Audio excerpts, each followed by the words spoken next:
Then there's augmented reality. This is cool because it's a pair of glasses that you put on. It could be as simple as a cell phone, but basically I can see what you can see. The ones that we tout are Epson Moverio.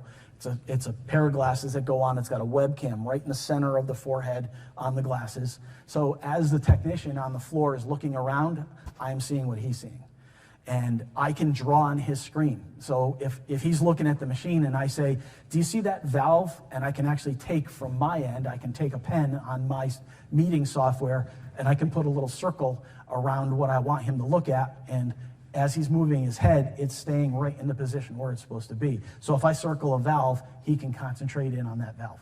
So there's some very good things about augmented reality that allows, again, from a lean aspect, keeping downtime minimized. This is one of the key things that you can use. Several different manufacturers, Epson Moverio, Vuzix, Glass Enterprise. For these, the key part is going to be their infrastructure, how they handle their internet interface, and if your IT department allows a Wi-Fi connection to outside sources. You'll need a meeting software such as TeamViewer Assist or Vuforia to be able to do something like this. This is a couple of pictures of what this might look like. You can see here, this is a cell phone based. So this one here, the guy has got his cell phone out. He's looking at, he's using his cell phone camera, projecting an image to me. I can put dots or arrows on his screen of things to look at. I can actually bring up videos and transpose the video to him. He can actually look at it. He can look at the manual, anything that I can provide to him in his projection screen, he can see. You can see on the bottom right, that's the Epson Moverio glasses. The one big thing about that is hands are free. The technician is hands free.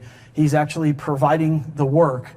And if you notice in the bottom right corner, you can see kind of a projected image that's kind of making believe he's seeing the guy in the meeting software. So he's actually talking and looking at the guy in the meeting software while still being able to see his work. So augmented reality, it's again one of those nerdy things, but it's pretty cool. AI. There's certain things you can do with AI that will help you minimize your downtime.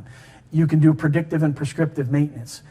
If all of the stuff we talked about before has the ability to give me data, and I have a failure of a bearing or a motor, all of the data that's surrounded that failure is a historical event.